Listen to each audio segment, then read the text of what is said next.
کام مکمل کرتے اس نے جلدی سے خود کو کور کیا تھا اور گھر کے لیے نکلا تھا۔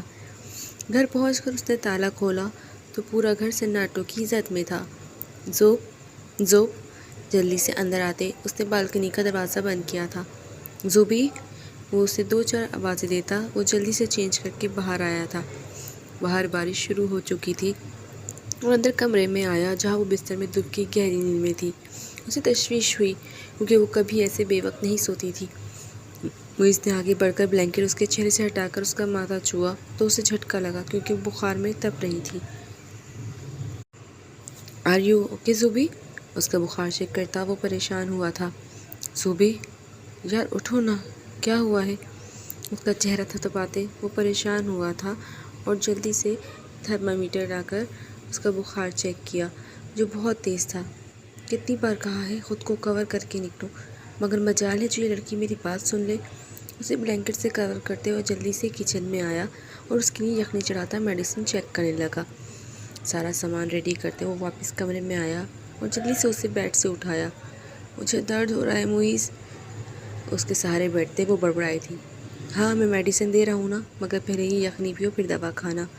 بیڈ سے اسے بٹھاتے وہ خود بھی اس کے قریب بیٹھا تھا اور سوپ اس کی طرف بڑھایا۔ مجھے نہیں پینا، ایک سپ کے بعد ہی اس کی بس ہوئی تھی۔ مجھے نہیں پینا یہ پھیکا پھیکا، وہ بنا کر کہتے اس نے بلینکٹ میں گھسنا چاہا تھا مگر وہ اس کا ہاتھ تھام اسے روک گیا۔ شاباش، پینا ہوگا ورنہ ٹھیک کیسے ہوگی؟ اسے سوپ پلا کر میڈیسن دے کر وہ خود اس کے برابر آ کر لیٹا تھا۔ اس لڑکی کی ذرا سی تکلیف نے اسے پریشان کر دیا تھا۔ اس کا بخار چیک کرتے وہ ٹھیک سے لیٹا تبھی وہ اس کے ہاتھ پر آئی تھی۔ اس نے چونک کر اسے دیکھا۔ مجھے یہاں سونا ہے، منہ بسور کر کہتے اس نے معیز کے ہاتھ پر اپنا سر رکھا تو اس کے چہرے پر مسکراہٹ آئی تھی۔ اسے اپنے قریب کر اپنے حصار میں لیتے وہ اس کے ماتھے پر لب رکھتا آنکھیں موند گیا۔ صبح اس کی آنکھ کھلی تو خود کو معیز کے حصار میں قید پایا۔ بخار تو کب کا اتر چکا تھا۔ رات کا منظر یاد کر اس کے چہرے پر مسکراہٹ آئی تھی۔ اس نے بے اختیار اپنے ماتھے کو چھوا تھا جہاں رات معیز نے اپنے لب رکھے تھے۔ اس نے سر اٹھا کر معیز کو دیکھا جو اس وقت گہری نیند میں سو رہا تھا۔ اس کے بال ماتھے پر بکھرے ہوئے تھے۔ زوبی کا دل کیا ہاتھ بڑھا کر ان بالوں کو سمیٹے اور اس کے ناخوش کو چھو کر دیکھے، اسے محسوس کرے، مگر اپنے ہی خیالات پر اس کا چہرہ شرم سے لال ہوا تھا۔ اپنی سوچوں کو جھٹکتے وہ جلدی سے اپنی جگہ سے اٹھ کر باہر نکل گئی تھی۔ بارش ابھی بھی ہو رہی تھی۔ گھڑی اس وقت صبح کے 7 بجا رہی تھی۔ موسم ایک دم سے ٹھنڈا ہو گیا تھا۔ پاکستان۔ سنو زینب، صوبیہ کہاں ہے؟ واجد صاحب نے انہیں ایک طرف لے جا کر پوچھا تھا۔ جی اپنے کمرے میں تیار ہو رہی ہے، زینب نے جواب دیا۔ اچھا اس سے کہو اب اس کا نکاح سلمان سے نہیں زہیب سے ہوگا۔ ارے یہ آپ کیا کہہ رہے ہیں؟ ایسے آخری لمحے میں دولہے کو تبدیل؟ انہیں شوق لگا تھا۔ ارے چپ کر، سلمان کے باپ نے مجھ سے وعدہ کیا تھا سیٹ دینے کا، مگر اب کمبخت مکر گیا۔ وہ غصے سے آگ بگھلا ہوئے تھے۔ زہیب کے باپ نے وعدہ کیا ہے کہ وہ مجھے سیٹ دے گا۔ کیسے باپ ہیں آپ؟ بیٹی کا سودا کر رہے ہیں؟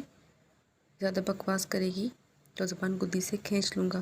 جا اب جا، غصے سے انہیں وہ کہتے وہ کمرے سے نکلتے چلے گئے۔ وہ روتی ہوئی اپنی دیورانی کے پاس آئی تھی۔ اسے کہو شادماں بھاگ جا یہاں سے بہت دور۔ وہ روتے ہوئے شادماں کے گلے لگی تھی۔ بھابھی سب خیریت ہے نا؟ کیا ہوا ہے؟ ایسے کیوں رو رہی ہیں؟ اسے حیرت ہوئی تھی کہ وہ اپنے شوہر سے بغاوت کر رہی ہیں۔ بیچ رہے ہیں وہ میری بچی کو۔ مجھے لگتا تھا وہ ہمارے بارے میں سوچتے ہیں، مگر وہ ایک خود غرض انسان ہے۔ اسے دینا اور کہنا چلی جائے۔ انہوں نے کافی ساری رقم ان کے ہاتھ میں تھمائی تھی۔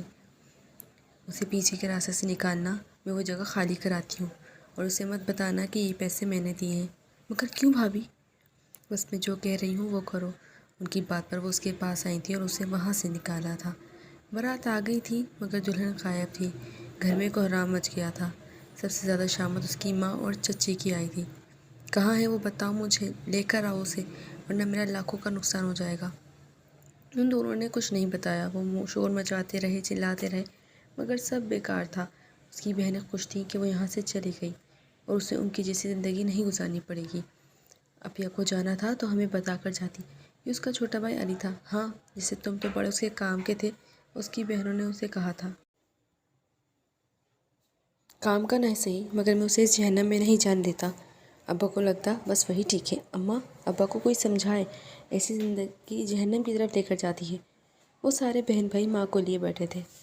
کوئی کچھ نہیں سمجھا سکتا، بس میری دعا ہے میری بیٹی جہاں رہے خوش رہے، اور ان کی دعا قبولیت کا درجہ پا گئی تھی۔ دیکھیے گا ایک دن سب ٹھیک ہو جائے گا اور ابا کو بھی عقل آ جائے گی۔ کہتے ہیں نا کام وقت پر ہوتا ہے، میری دعا ہے کہ کچھ برا ہونے سے پہلے انہیں عقل آ جائے، مگر برا وقت کبھی بتا کر نہیں آتا۔ واجد صاحب کو الیکشن میں بہت بری طرح سے ناکامی ہوئی تھی، انہیں لوگوں کا برا رویہ سہنا پڑا، وہیں سارے دوست ساتھ چھوڑ گئے تو بھائیوں نے بھی اپنا اصل روپ دکھایا تھا۔ جو بھائی ان کے بازو تھے ان کا ساتھ چھوڑ گئے تھے، برا وقت آنا تھا اور آ گیا تھا، ہر چیز برباد ہو گئی تھی۔ واجد صاحب اکیلے رہ گئے تھے، انہیں تھامنے والا سنبھالنے والا اب کوئی ایک بھی نہیں ان کے پاس تھا، وہ ٹوٹ کر رہ گئے تھے۔